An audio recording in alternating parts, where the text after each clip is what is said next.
Salam alaikum à tous. Cet épisode est peut-être le plus important de tous, mes frères et sœurs. Pour les personnes récemment converties, il faut savoir qu'il y a 5 piliers de l'islam en tout. Nous ne parlons pas ici des piliers de la foi, mais des 5 grands piliers de l'islam. Le premier est l'attestation de foi, qui consiste à dire que l'on atteste qu'il n'y a qu'un seul Dieu unique et que Mohammed sallallahu alayhi wa sallam est le messager d'Allah. Le deuxième pilier est la prière, le fait d'accomplir les 5 prières quotidiennes. Le troisième est de jeûner le mois du Ramadan. Le quatrième est l'aumône aux pauvres. Et le dernier est d'accomplir le pèlerinage à la Mecque au moins une fois dans sa vie. Vous allez à présent vous rendre compte de l'importance des récompenses cachées et des secrets qu'il y a derrière tout ça. Voici le secret des piliers, le secret des piliers, le secret des piliers.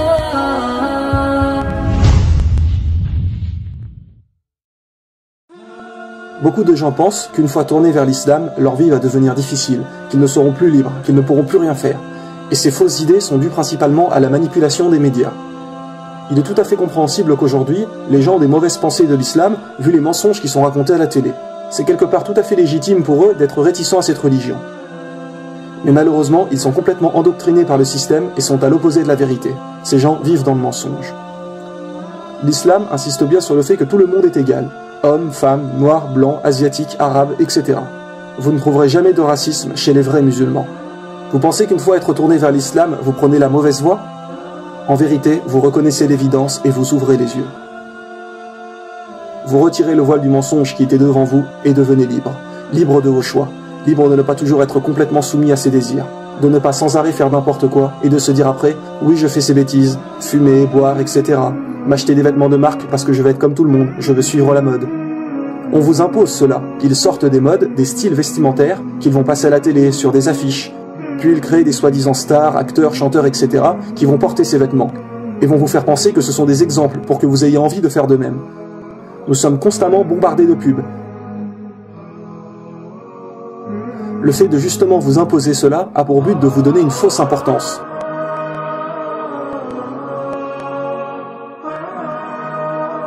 Avec par exemple les sites de réseaux sociaux, etc.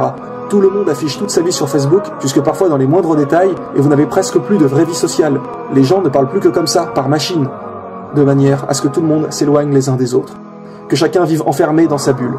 Et quand vous apprenez les vrais problèmes du monde, cela ne vous choque pas plus que ça. Parce que vous êtes trop occupé à vos divertissements et occupations. Que penser d'une humanité qui est plus émue lors d'un match de football ou d'un film que pour des enfants et un peuple qui se font bombarder, massacrer et tuer ?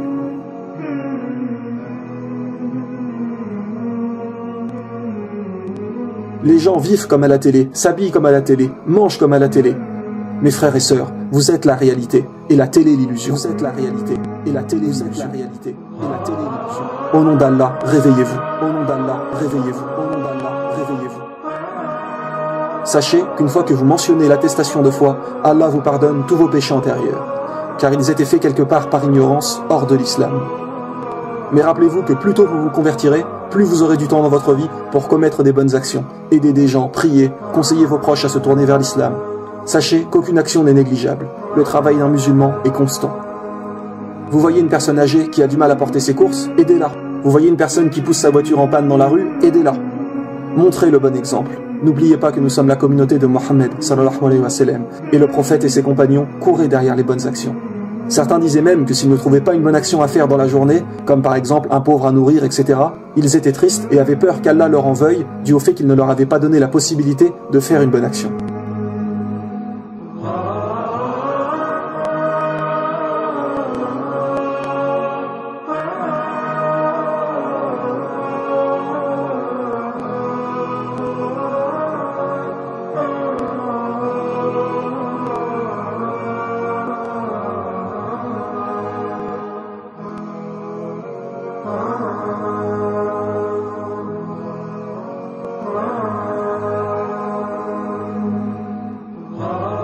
Une fois l'attestation faite, efforcez-vous de ne plus vous mettre en colère, de ne plus jamais mentir. Le prophète sallallahu alayhi wa sallam a dit « Dites la vérité, même si elle est amère. Œuvrez au maximum dans le bien pour avoir, Inch'Allah, les meilleurs niveaux du paradis. Car le paradis se mérite, alors consacrez le plus de temps à faire le bien. » Beaucoup de gens négligent malheureusement le second pilier qui est la prière. Pour beaucoup de musulmans, c'est juste « je ne mange pas de porc et je jeûne le mois de Ramadan ». Beaucoup font juste cela parce que c'est une habitude et puis voilà. ce n'est pas tellement pour la religion, mais par tradition. Alors que la prière, mes frères et sœurs, est ce qui vous maintient debout. Elle renferme tant de bonheur. Quand on prie avec crainte d'Allah et espoir de sa miséricorde, il y a un véritable bien-être lors de la prière. Saviez-vous qu'au jour du jugement, la toute première chose qui vous sera demandée sera la prière? Avez-vous prié? Alors voulez-vous commencer votre jugement correctement ou voulez-vous déjà débuter avec un manque plus que crucial? Mes frères et sœurs, la prière est le seul pilier de l'islam qui vous rattache à Allah tous les jours. En y réfléchissant, l'attestation de foi, il faut la dire une fois dans sa vie et puis c'est fait, même s'il est tout à fait possible de le redire et c'est d'ailleurs bien évidemment conseillé. Mais une fois qu'on l'a dit, ça y est, le premier pilier est rempli. Aux yeux d'Allah, nous sommes musulmans. Le ramadan ne dure qu'un mois dans l'année, l'aumône ne se fait pas non plus tous les jours, et le pèlerinage doit se faire minimum une fois dans sa vie. Mais quel est le seul pilier qui vous rattache vraiment à Allah tous les jours? La prière. 5 fois par jour, cela vous met en contact avec Allah.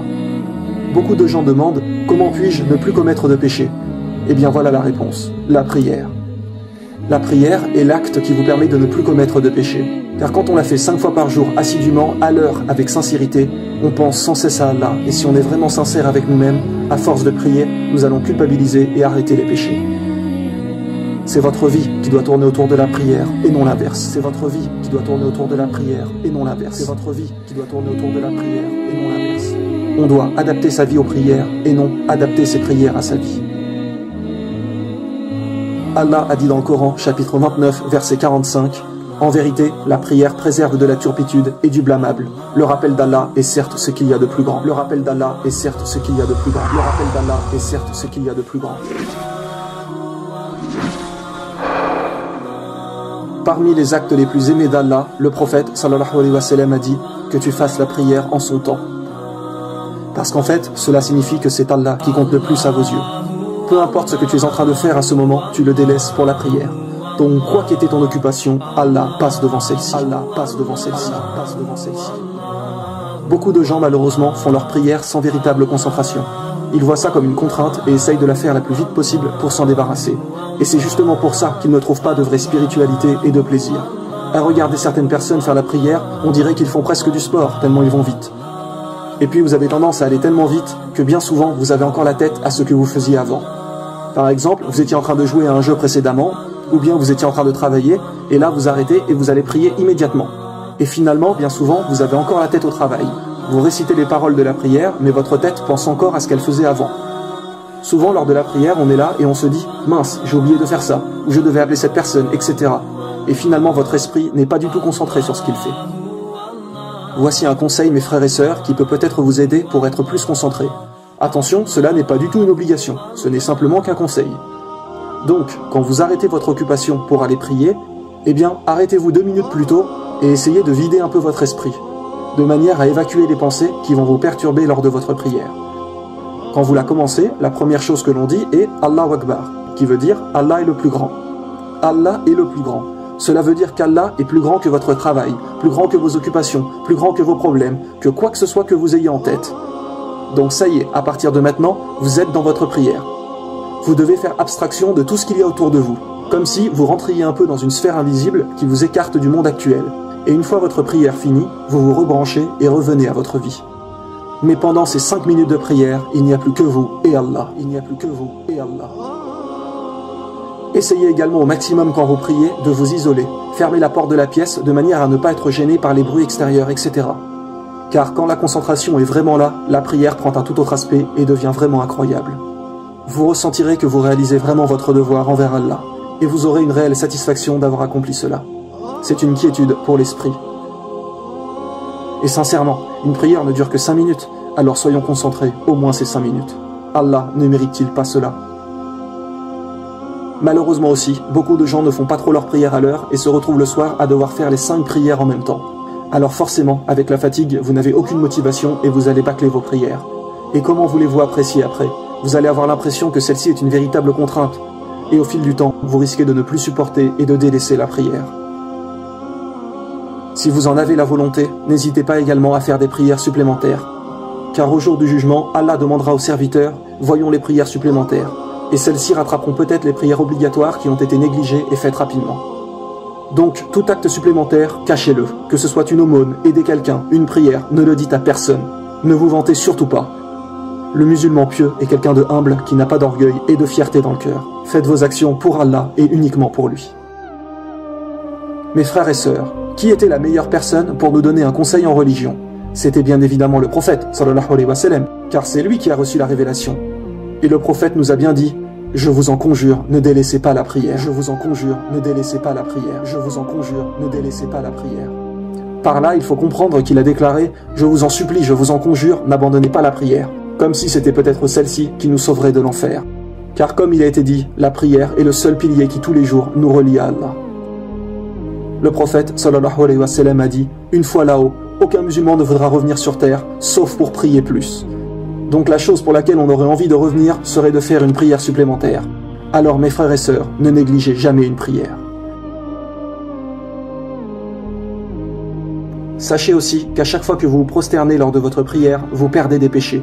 Le prophète nous a dit que lorsque le serviteur se prosterne, les péchés tombent de ses épaules. À savoir également qu'à la base, le nombre de prières devait être de 50 par jour. Imaginez-vous, cela semble impossible, parce qu'aujourd'hui, nous avons tellement d'occupations que cela semble prendre trop de temps, alors qu'en réalité, le but de cette vie est la religion. Mais Allah a réduit le nombre de prières obligatoires de 50 à 5. Si je vous dis cela, c'est parce que toute personne qui prie ces 5 prières obligatoires à l'heure aura la récompense de 50 prières. Mais uniquement si les 5 prières sont faites à l'heure. Regardez à quel point Allah donne des récompenses immenses à celui qui cherche à être pieux.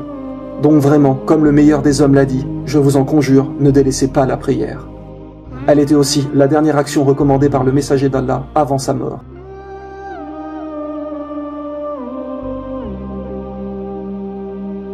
Il y a 2 choses de difficiles dans la religion. La première, la conversion, donc le fait d'accepter la vérité avec le début de la pratique. Et la deuxième chose difficile est de rester assidu au fil du temps. Et la deuxième est bien souvent la plus dure. Car au début, on apprend et on est motivé, et puis par le temps, cela s'efface. Donc faites toujours attention que votre prière et votre religion ne deviennent pas une routine, une habitude, car vous perdrez votre concentration et votre foi s'affaiblira. Les rappels, mes frères et sœurs, sont justement là pour augmenter votre foi. Allah a dit, le rappel profite aux croyants. Car le temps peut être notre ennemi. Avec le temps, vous vous habituez et perdez votre concentration et votre sincérité. Allah a d'ailleurs dit dans le Coran, chapitre 103, versets 1 à 3, « Par le temps, l'homme est certes en perdition. Sauf ceux qui croient et accomplissent les bonnes œuvres, s'enjoignent mutuellement la vérité et s'enjoignent mutuellement l'endurance. » C'est pour cela qu'il faut des rappels. Donc la prière, comme la religion, doit être entretenue. Sinon, cela devient une routine et vous éloigne d'une bonne pratique. Le troisième pilier, l'aumône aux pauvres, a plusieurs buts. Sachez qu'en fait, il est du devoir du musulman de donner un tout petit pourcentage de ce qu'il a gagné une fois par an. Donc bien évidemment, ce n'est obligatoire que si vous gagnez de l'argent et que vous en avez assez pour vivre. Mais sachez que si tout le monde le faisait et donnait une infime partie de ce qu'il gagne une fois par an, eh bien il n'y aurait plus du tout de pauvres sur terre. Plus de personnes qui meurent de faim, de soif, etc. Rappelez-vous la chance que nous avons de pouvoir dormir au chaud sous une couette quand certains dorment dans le froid dehors. Rappelez-vous la chance que nous avons de pouvoir manger ce que nous aimons quand certains doivent manger des restes qu'ils trouvent par terre ou dans les poubelles. Rappelez-vous aussi la chance que nous avons, lorsqu'on a soif, d'avoir simplement à bouger la main et ouvrir le robinet, quand certains marchent des kilomètres pour avoir de l'eau dans un puits, ou bien même lorsqu'ils sont obligés de boire de l'eau de pluie dans les flaques, etc. Pensez à eux quand vous vous couchez le soir sur un matelas et que eux sont à même le sol. Ils n'ont pas l'oreiller ou tout le confort que nous possédons. Des gens disent « Oui, mais quand on voit des pauvres dans la rue, on ne sait jamais trop si on doit leur donner. » Car peut-être qu'avec l'argent, ils vont s'acheter de l'alcool ou des cigarettes. Mais ça, mes frères et sœurs, vous n'y êtes pour rien. L'important est qu'aux yeux d'Allah, vous avez fait votre don. Nous, notre devoir, c'est de donner. Ce n'est pas vous qui achetez de mauvaises choses. Vous faites simplement le bien. Et puis, tous les pauvres ne font pas ça. Certaines personnes s'achètent vraiment à manger, à boire, etc. Parce que, imaginez que tout le monde réagisse comme ça. Que tout le monde se dise « Non, je ne donne pas, car je ne sais pas ce qu'il va faire avec. » Eh bien, dans ce cas, personne n'aidera jamais ceux qui sont vraiment dans le besoin. N'oubliez pas que vous donnez pour Allah. Vous, votre travail s'arrête à donner. Voulez-vous faire partie de l'aide et de la solution, ou de la méfiance et de l'inaction? Sachez que nous allons, Inch'Allah, peut-être bientôt commencer une aide humanitaire. Nous sommes en contact avec des zones en Afrique où vivent des gens qui sont dans un profond besoin. Et donc, nous organiserons des collectes de dons par Internet à qui voudra participer. Nous allons bientôt, Inch'Allah, nous rendre sur place et tout filmer, pour que vous puissiez vous rendre compte de vos propres yeux de la difficulté que vivent ces gens. Et comme nous savons que beaucoup de personnes disent qu'ils ne savent pas souvent à qui faire une aumône, eh bien nous allons peut-être vous donner l'occasion, Inch'Allah, de réaliser cela. De plus que, comme il est dit, tout sera filmé. pour que vous vous rendriez bien compte des personnes que vous aidez. Nous vous tiendrons au courant de tout, Inch'Allah. Mais il est de notre devoir d'aider au maximum ceux qui sont dans le besoin. Alors mes frères et sœurs, quand vous voyez des pauvres dans la rue, n'hésitez pas à donner un peu. Ne serait-ce qu'1 ou 2 euros. Chacun fait en fonction de ce qu'il a. Mais ne négligez pas d'aider quelqu'un. Le musulman a la responsabilité d'aider son prochain. Le musulman a la responsabilité d'aider son prochain. Le musulman a la responsabilité d'aider son prochain. Et toujours, lorsque vous donnez, faites en sorte de ne le dire à personne. Vous donnez pour Allah.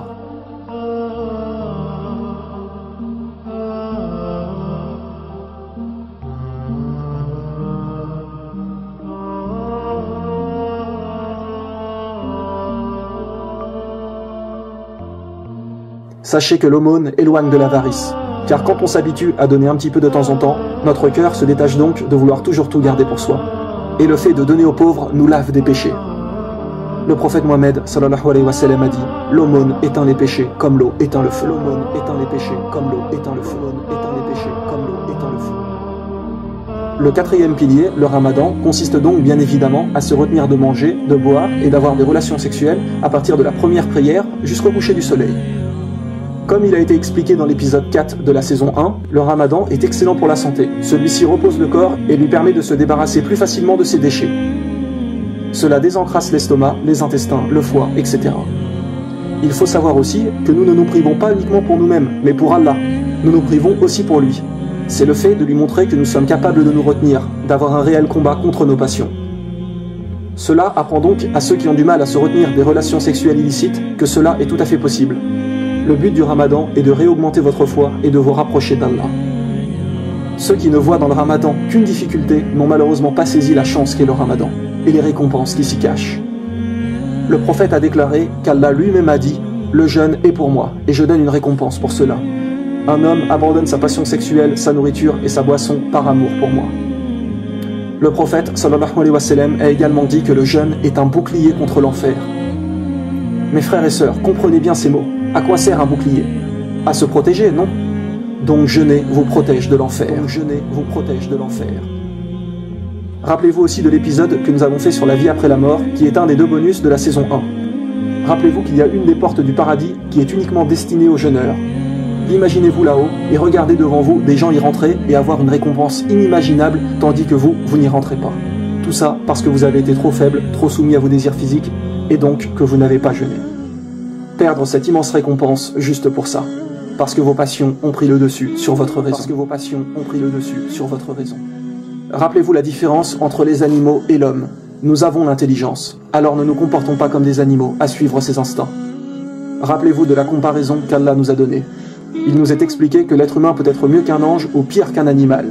Pourquoi? Parce que nous avons le choix sur terre, nous avons le libre arbitre.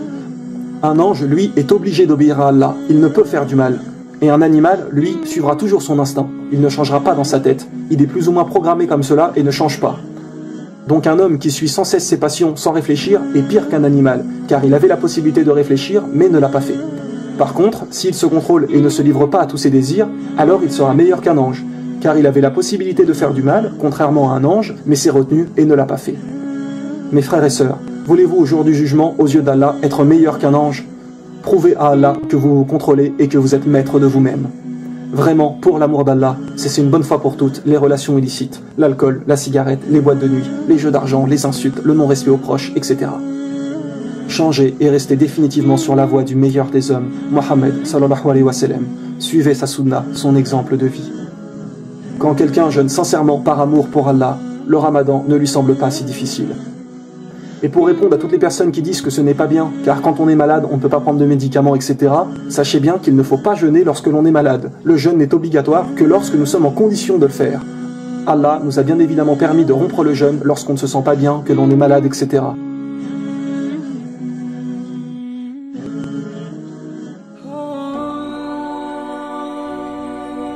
Allah nous a bien dit « nulle contrainte en religion ».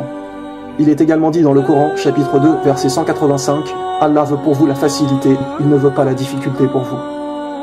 Il y a énormément d'autres récompenses derrière ce mois de Ramadan, et les gens ne s'en rendent pas compte, car le prophète a dit « Si seulement ma communauté savait ce qu'est le Ramadan, elle aurait souhaité que toute l'année soit Ramadan ». Le tout dernier pilier est donc le pèlerinage à la Mecque. Tout musulman qui a une foi sincère rêve d'y aller un jour. Avant de commencer et d'expliquer, sachez que comme pour le ramadan, le pèlerinage à la Mecque n'est obligatoire si et uniquement si vous en avez les capacités physiques et financières. Donc quiconque n'a pas assez d'argent pour faire le voyage ou n'en est pas capable physiquement n'a pas à le faire. Maintenant, n'oubliez pas qu'Allah sait ce qu'il y a dans votre cœur et sait réellement qui n'a pas les moyens de réaliser le pèlerinage. C'est en grande partie à la Mecque, mes frères et sœurs, que le prophète a vécu. C'est là-bas même que celui-ci priait et expliquait l'islam aux gens. Lorsqu'on fait le pèlerinage, tout le monde doit être habillé de la même manière. Il n'y a plus de pauvres ou de riches, on ne les différencie plus. C'est comme on pourrait dire une parcelle de l'au-delà. Il y a une sensation indescriptible de lorsque vous arrivez et que vous voyez la Kaaba et ces millions de gens qui viennent de toute la planète pour venir remercier notre Créateur. C'est de notre devoir de nous y rendre au moins une fois. Et la récompense qui est derrière est incroyable. Le prophète a dit que parmi les meilleures actions que l'on puisse faire, il y a le fait de faire un pèlerinage sincère envers Allah.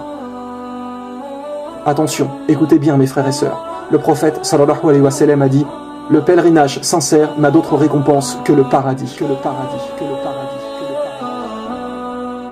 Il a également dit « Celui qui accomplit le pèlerinage sans proférer des paroles obscènes ni commettre des actes indécents sort de son pèlerinage aussi innocent que le jour de sa naissance. » Et comment sortons-nous le jour de notre naissance? Sans aucun péché. Cela veut dire que le pèlerinage nous lave de tous nos péchés.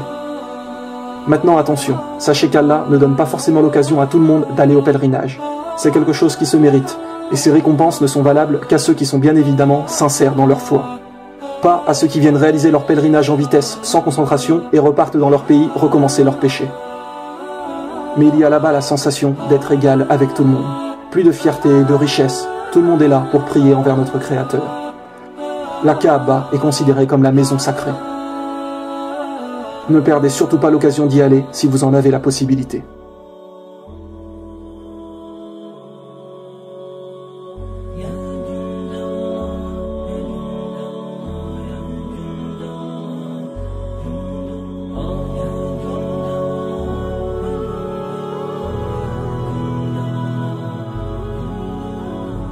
Maintenant, pour terminer ce dernier épisode de la Voie éternelle, je souhaiterais partager avec vous ce rappel.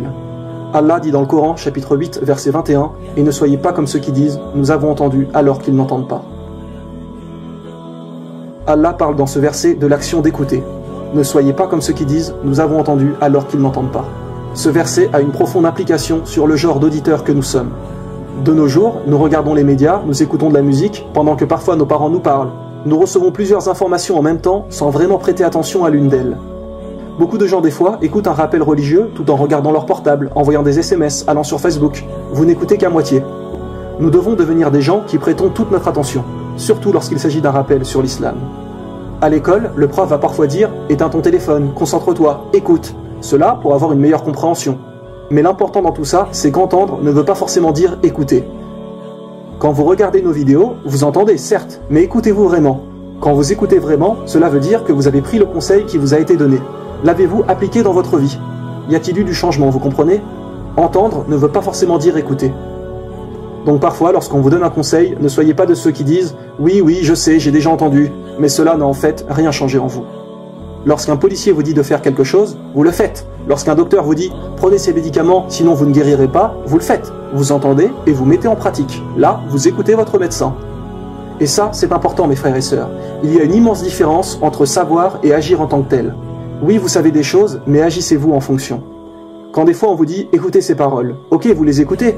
Mais quand par exemple un père dispute son fils car il n'a pas fait ce qu'il lui avait dit, le père va alors lui dire « tu n'as pas entendu ce que je t'ai dit ?» Entendre, ce n'est pas écouter. Et c'est pour cela qu'Allah a dit « et ne soyez pas comme ceux qui disent « nous avons entendu » alors qu'ils n'entendent pas. Nous avons une intelligence, alors soyons de ceux qui écoutent, entendent et mettent en pratique. Soyons de ceux qui servent à apprendre aux autres. Le messager d'Allah, sallallahu alayhi wa sallam, a été envoyé pour l'humanité entière. Mais une fois sa vie terminée, c'est à nous de transmettre ce que le prophète a dit. Allah nous a laissé le Coran et le préserve pour l'humanité. Mais l'islam repose aussi sur la sunna du prophète. Et le prophète n'était pas immortel. Nous avons tous un rôle à jouer. Donc le jour du jugement, lorsqu'Allah demandera au prophète « As-tu transmis ton message ?» Il dira « Oui, je l'ai fait ». Puis Allah demandera aux futures générations comme la nôtre s'ils ont reçu le message, et il se peut que certains disent non. Et qui sera alors entre les deux? Nous. Puis Allah se tournera donc vers nous, les musulmans, et dira « Avez-vous transmis le message de votre messager ?» Et qu'aurons-nous comme réponse? On était plutôt occupés, on n'avait pas trop le temps, on regardait la télé, l'ordinateur, l'iPhone, etc. Saviez-vous que là-haut, les gens que vous fréquentiez ici-bas et à qui vous n'avez pas parlé de l'islam viendront vous voir et vous le reprocheront. Ils vous diront, vous saviez que ce jour-là allait arriver, que le jugement viendrait, que l'enfer nous attendrait. Alors pourquoi ne nous en avez-vous pas parlé? Si vous ne leur en parlez pas et que vous vous en fichez, indirectement, cela veut dire que vous êtes d'accord pour que ces gens aillent en enfer. Bien évidemment, on ne peut pas expliquer l'islam à tout le monde, mais nous sommes 1,7 milliard de musulmans sur Terre. Le calcul est rapide. Si chaque musulman guidait ne serait-ce que 2 ou 3 personnes, eh bien l'humanité entière pourrait être sauvée. Donc n'hésitez pas à parler aux gens de l'islam, et toujours de la manière la plus convenable possible. Après, si ces personnes ne veulent rien entendre, c'est autre chose. Mais au moins vous avez fait votre devoir, vous avez fait votre devoir, vous avez fait votre devoir. Nous ne disons pas que ça y est, vous devez tous sortir de chez vous et devenir des prédicateurs de l'islam et donner des discours, etc. Mais il y a plusieurs manières de montrer ce qu'est l'islam. Et vous pouvez au moins le montrer à travers votre comportement. Soyez des exemples à suivre, devenez agréable, poli avec tout le monde, serviable, que les gens se disent « Mais dis donc, tu as changé depuis que tu es assidu dans la religion, tu es devenu quelqu'un de vraiment bien ». Et là, à ce moment, soyez fiers de répondre « Oui, car c'est ma religion qui me le demande. C'est ça l'islam ». Et ça, mes frères et sœurs, cela fait réfléchir les gens.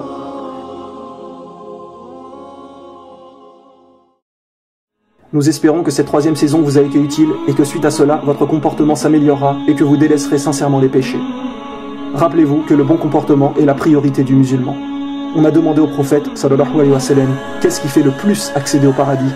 Il répondit, la crainte d'Allah et le bon comportement. La crainte d'Allah et le bon comportement. La crainte d'Allah et le bon comportement.